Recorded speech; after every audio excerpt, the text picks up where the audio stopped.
Okay. Hello दोस्तों, कैसे हो? बढ़िया होंगे। आज का ना वीडियो लेकर तो भाई फिर से आ चुका है थर्सडे नाइट स्पेक्टिकल का एपिसोड 7, जो कि है जे ऊसो के बारे में। आज हम लोग सारी बातें करेंगे। जे ऊसो ब्लड लाइन से लिंक कैसे होंगे, उनकी इंटरकॉन्टिनेंटल चैंपियनशिप का रेन कैसा होगा, मामी के साथ जो प्यार की होली खेल रहे हैं जे ऊसो, उसका क्या होगा, और जे ऊसो की ग्रोथ के बारे में। तो भाई आपको कुछ नहीं करना है, आज का भी वीडियो देखना बिल्कुल लास्ट तक। तो चलो स्टार्ट करते हैं भाई थर्सडे नाइट स्पेक्टिकल का episode 7, Jey Uso the journey of main event Jey Uso 2 singles champion.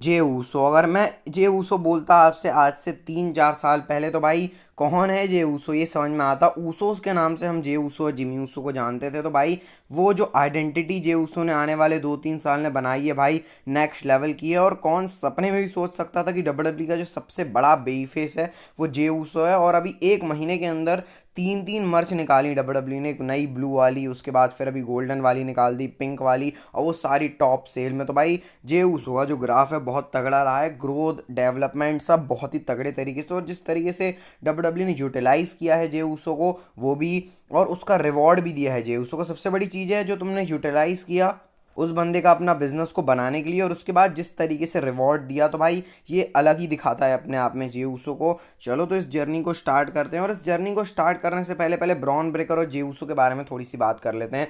Bron Breakker जिनके ऊपर मैंने अगला ही 6th एपिसोड बनाया था, उन्हीं के बारे में बात कर लेते हैं जे ऊसो के साथ। तो ब्रॉन ब्रेकर को इतनी जल्दी हरवा दिया डब्ल्यूडब्ल्यूई ने भाई, जो मतलब यहाँ से कोई चीज़ समझ में नहीं आती कि लोग बोल रहे थे शॉकर मिल नहीं रहा डब्ल्यूडब्ल्यूई के अंदर। भाई हर चीज़ प्रेडिक्टेबल है। इसके बाद जब डब्ल्यूडब्ल्यूई ने शॉकर दिया तो फिर लोगों को वो भी पसंद नहीं आ रहा है कि ब्रॉन ब्रेकर को उनको चैंपियन भी देखना है। अब लोग बोलते हैं हमको बड़े चैंपियनशिप रेन पसंद नहीं है, लेकिन ब्रॉन ब्रेकर का पसंद है। तो ऐसा तो मतलब हर चीज़ थाली में आपको सजा के नहीं मिल सकती हैं।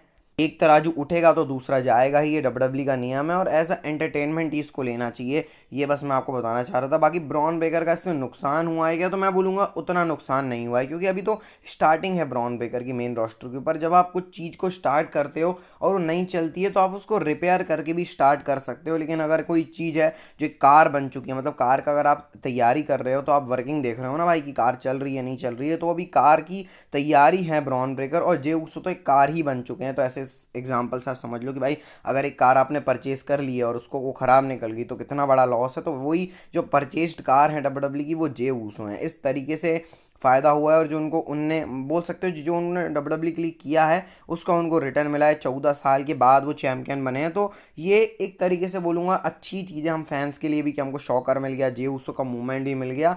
बाकी हॉल बहुत बढ़िया चल रहा है डब्ल्यूडब्ल्यूई का। कि ब्रॉन ब्रेकर के लिए थोड़ा सा जो ट्रैक है वो ऑफवर्ड चला गया, लेकिन जो ईगो है ब्रॉन ब्रेकर का वो उनको खा गया है, ऐसा हमको स्टोरी लाइन से भी पता चला है। तो अब जो शायद बेफिश टर्न होने वाला है ब्रॉन ब्रेकर का, ये भी एक इंटरेस्टिंग रोड मैप होगा ब्रॉन ब्रेकर के करियर के लिए। बाकी अब जो बीच में एक और बात करेंगे, जो जे ऊसो और रिया रिप्ली का लव एंगल है, मामी और जे ऊसो जो होली खेलते रहते हैं बीच में, अब ये क्या सीन है इसका। तो भाई यहाँ से थोड़ी सी कंफ्यूजन है कि जे ऊसो को भी ब्लड लाइन की स्टोरी लाइन में भी जाना है, इंटरकॉन्टिनेंटल चैंपियनशिप भी है। और जो रिया रिप्ली के साथ वाला एंगल है, मेरे को लग रहा है डब्ल्यूडब्ल्यूई वैसे प्रॉपर नहीं दिखाएगी जैसे रिया रिप्ली और लिव मॉर्गन, सॉरी रिया रिप्ली और डोमिनिक का, या फिर डोमिनिक और लिव मॉर्गन का चल रहा है। मतलब ऐसा रोमांटिक ऐसे नहीं दिखाएगी भाई डब्ल्यूडब्ल्यूई में कि किस कर रहे हैं, ऐसा ऐसा कुछ नहीं होगा भाई। हमको शायद बैक स्टेज से कुछ एंगल इनके बीच में देखने को मिल सकते हैं, रिया रिप्ली और जे ऊसो के, वैसे टाइप के। मान लो जैसे अभी हमने जजमेंट डे की स्टोरी में देखा कि जे ऊसो सीधे सीधे इन्वॉल्व नहीं है जजमेंट डे से, लेकिन रिया रिप्ली की मदद करने को तैयार है। तो ऐसे तरीके से आप देख सकते हो, आपको थोड़ी बहुत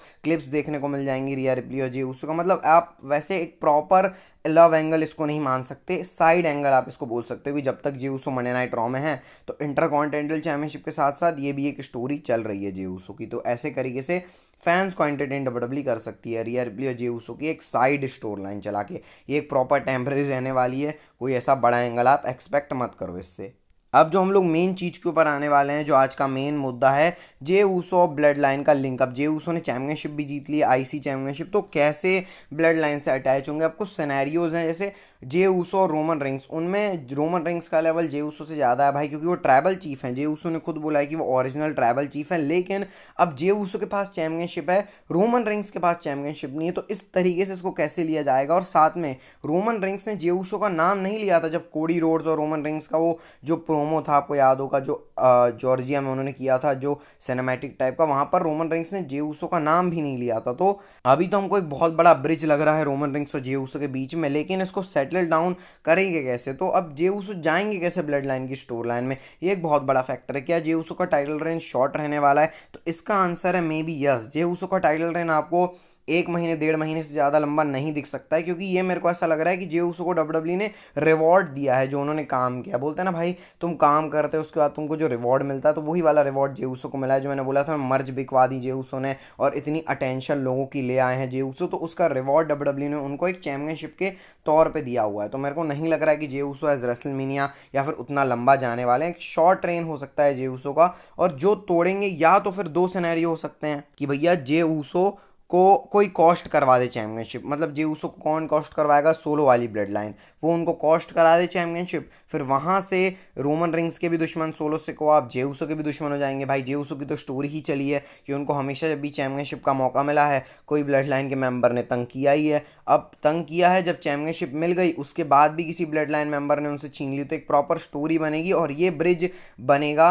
जो ब्रिज टूटा हुआ है रोमन रिंग्स और जे ऊसो के बीच में, वो ब्रिज जुड़ेगा, और वो ब्रिज सोलो सिकोआ होंगे जिसके ऊपर से चल के जे ऊसो रोमन रिंग से अलाइन होंगे विदाउट चैंपियनशिप, और चैंपियनशिप रॉ में मिल जाएगी किसी एक सुपरस्टार को सोलो सिकोआ के कॉस्ट कराने पर। या फिर जे ऊसो विथ टाइटल ब्लड लाइन की स्टोर लाइन में जाने वाले हैं वॉर गेम्स तक। अब इसमें मायने रखेगी रिलेशनशिप, क्योंकि जिमी ऊसो भी जेलस हो रहे होंगे भाई, क्योंकि उनका तो कुछ हो नहीं रहा है और जे ऊसो को चैंपियनशिप मिल गई, तो वो भी एक पार्ट है। लेकिन जहां तक मेरे को लग रहा है कि पॉल हेमन और जिमी ऊसो भी इसमें अलाइंड होंगे, तब जाके रोमन रिंग्स और जे ऊसो मिलेंगे। मतलब सोच रहे हो, रोमन रिंग्स और जे ऊसो का मिलना टीज हुआ है कि बहुत बड़ी चीज़ होने वाली, क्योंकि दो अपोजिट आइडियोलॉजीज मिलने वाली हैं भाई, और दोनों अंदर से एक दूसरे की रिस्पेक्ट करते हैं, लेकिन बाहर से उसको लाने के लिए जिमी ऊसो और पॉल हेमन, जिनने जे ऊसो और रोमन रिंग्स को अलग किया था, खासकर पॉल हेमन, यही जे ऊसो और रोमन रिंग्स का लिंक करवाने वाले हैं।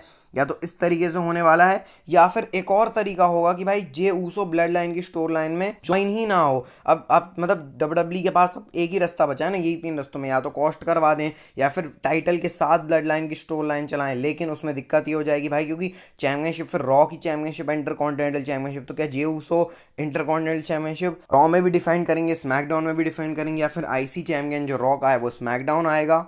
और एक और तरीका है कि जे ऊसो को ब्लड लाइन की स्टोर लाइन में लाए ही ना डब्ल्यूडब्ल्यू, बहुत लेट लाए, मतलब आप बोल सकते हो बहुत ज़्यादा लेट।